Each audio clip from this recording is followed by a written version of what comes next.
It is always a pleasure to speak and to teach, and it's always a pleasure to do that in front of your own teachers. And so with the recognition and permission of one of my teachers, Dr. Bert Visotsky,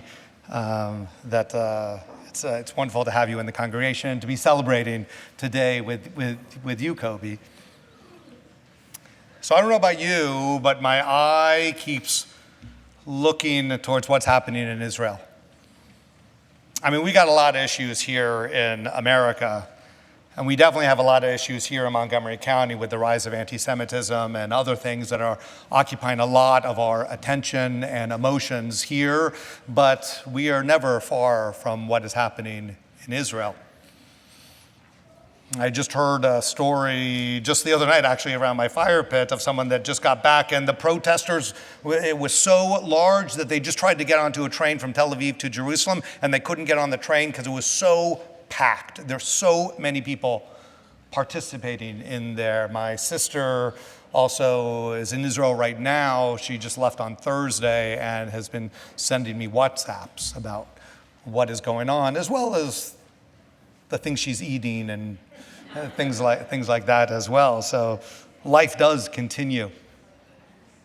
I'm interested in this idea of why we have a prayer for Israel. Why do we pray for things in general? Right? Before 1948, it was an old tradition that we would pray for the country in which we were living. That there was prayers for the king, there were prayers for then the queen. Now we're back to the king again, if we were over there. There are prayers always for the rulers, and not until 1948 was there, of course, a prayer for Israel. So let's look at page 178, and I just want us to read the prayer first in English, and to think about its words, and then if you have a text sheet, I didn't make one for everyone, but you can meet the person you're sitting next to as well. So prayer for the state of Israel is on page 178. Avinu Shabbat Sermon, and we can read it together, but I want us to not just recite it, I want us to study it, to read it. Avinu Shabbat Sermon, stronghold and redeemer of the people Israel. Bless the state of Israel. And then there's this parentheses, that it may be, which you could include it or not include it, we'll talk about that it may be the beginning of our redemption. Shield it with your love. Spread over it the shelter of your peace. Guide its leaders and advisors with your light and your truth. Help them with your good counsel. Strengthen the hands of those who defend our holy land. Deliver them. Crown their efforts with triumph. Bless the land with peace and its inhabitants with lasting joy. And let us say amen. So what are the key components of this paragraph? What are we praying for? Yeah.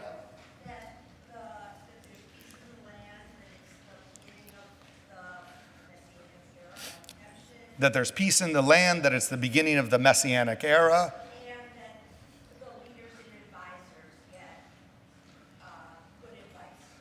From above, right? That the third part is and the leaders and advisors get good advice from on high, if you will.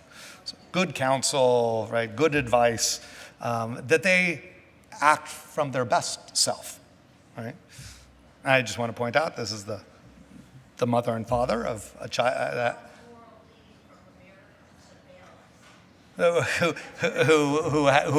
Whose daughter lives in Israel.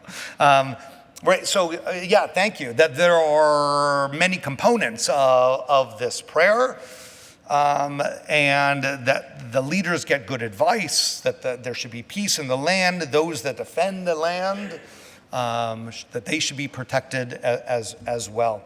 Anything else that we see in this paragraph that we want to pull out? If you haven't been to Bethel in a while, this is the interactive part of what goes on. So let's talk about, that's a good summary of what went on there. Let's talk about this the parentheses, that it may be, right? It's a future tense. What's the difference between that it will one day in the future be the beginning of redemption, or it is the beginning of redemption?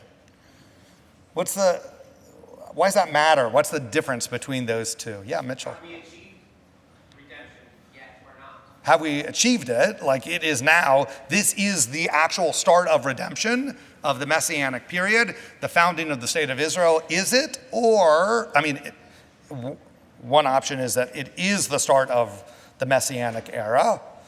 And the other is that it will become right? It's a future tense. It's not quite yet now. So Rabbi Jonathan Sachs, in a comment that he makes in his Siddur, someone want to come up here and read it, the paragraph? And I say just to come up here because then people at home can also hear what's going on. You look. Come on. Oh, look, you got saved by Craig behind you. So, okay. Dr. Futterman, come on forward. So the Rabbi Sachs. No, perfect. Prayer for the State of Israel.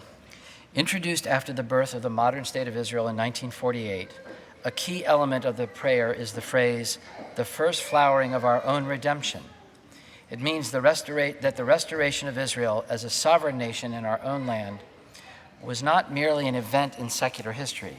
It was the fulfillment of the prophetic vision, first stated by Moses in the quoted verse from Deuteronomy, that Israel one day be gathered from the furthermost lands under the heavens, an astonishingly precise prediction of what actually happened. According to the 3rd century Babylonian teacher Shmuel, the only differences between this world and the Messianic age is subjugation to foreign powers. In the view, Israel's independence was in itself a redemptive moment, a return to Jewish self-determination, self-government, and self-defense under the sovereignty of God alone. Thank you, Craig. Right, this is what he quotes. That's Deuteronomy 34 about Moses. But isn't it an interesting section that he brings in from the Talmud, saying that the only difference between the Messianic era now is that we're not sovereign. And now, in 1948 and till now and beyond, we are sovereign. Sort of sets different expectations as to what happens in Israel internally and externally. The prayer didn't always have that idea of that it would one day be redemptive or it is redemptive, that conflict. And the bottom text unpacks that a little bit. But the difference between these two, the second paragraph, the difference between these two versions is, of course, not only semantics, theoretical, or even purely philosophical significance. It marks a fundamental divergence of views on the religious interpretation of present-day events, as well as the place of the State of Israel in the perspective of biblical vision. Right? From the divergence naturally flow some important practical consequences. Right? It matters if you see Israel as leading to redemption or it is now, as to how you can operate. So the first, if it's pre-messianic character of the state is taken for granted as a certainty, well, then you don't have to worry about what's going on. You are locked into this redemptive moment, so you don't have to pay attention to the normal politics of what happens around. If you operate from the area of a theology that redemption has started already, you can be less sensitive. And even here in this text, I find it surprising that he uses this language. But he says that this might, for instance, include the planned liquidation of the diaspora or an unconcerned resistance to the pressures of world opinion. Now, when I hear liquidation of the diaspora, I hear Hitler. What he is talking about is the evacuation of the diaspora coming together to gather in Israel. But it has to be a purposeful use of that word. considering the article was written in the 80s. Right? So if you believe that Israel is in the redemptive moment, then you can disregard politics and things like that. But on the last paragraph, on the other hand, if the pre-Messianic stage of our current experience lies in the realm of hope rather than certainty, then such conclusions may not yet be warranted, and a more realistic approach may be indicated. This more cautious attitude, while it in no way affects the intensity of the commitment to Israel, would of course also cushion our people against the impact of reverses such as we suffered in the Yom Kippur War, and may yet be encountered before Israel is finally at peace and the promise of redemption shared by the entire human family. So where do I sit? That Israel has not yet achieved the redemptive status, that the founding of Israel is on way and is a miraculous sign, but we have a lot of hard work to do, a lot of sensitivities that we have to bring forward, and water cannons against Israeli citizens isn't quite living up to that redemptive spirit. Right? Stun grenades against its own citizens is not living up to the hope. It is an interesting place to talk about Israel in a synagogue. Those that come to Bethel all the time know that I talk about Israel all the time. A diversity of conversation is a must here in the congregation, because if we can't have diversity of conversation and opinion, then how do we expect it to happen in the region? Right? I'm looking forward to, in 2 weeks, Sari Atik and I will sit down again as we did on Yom Kippur. Sari is, of course, a Palestinian born in East Jerusalem who's a minister down the street, an Episcopal minister right down the street. And we have a long friendship and dialogue. And our conversations is going to focus on how do we fundamentally disagree about things and stay in a loving relationship with each other. So that's, I believe, in 2 weeks after services. But Israel's not there yet.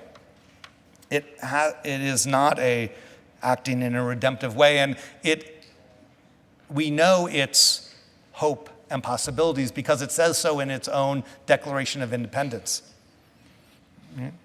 So the Declaration of Independence says on the backside of that the state of Israel would be open for Jewish immigration and for the ingathering of the exiles.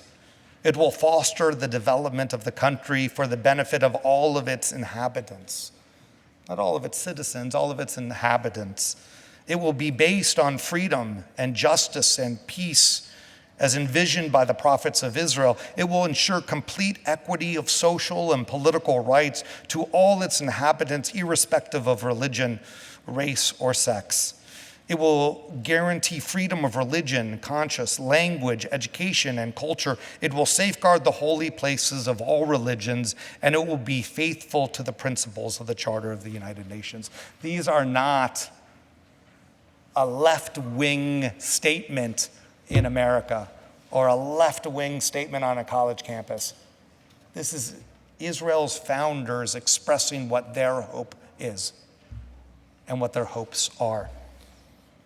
So therefore, if you are an Israeli citizen, or if you are someone that loves Israel as a Jewish person in America, these are the ideals that we have to hold up and hold accountable to. Right? These are the ideals that Israel has said, not in the rough and tumble politics of the moment, but in its founding as to who Israel is as a nation. And it is not there yet in the same way that America is not there yet. So I invite us to look deeper into Israel, not just the headlines, but what does that mean? What are the social forces that are happening in Israel to look at places like the Hartman Institute or so many other areas that are doing a deep dive into Israeli society, and our federation here and the Hartman Institute have a very close relationship. There are so many opportunities to learn more, but don't turn off. Don't just look at your Facebook or the headlines and say, there it is again, and get tired. Indifference is the worst thing that we can do. Indifference will not bring about redemption. It is not guaranteed. It is not happening now. But with our efforts, collective efforts, Israel will be its best self, even if today it struggles with its own self. Shabbat Shalom.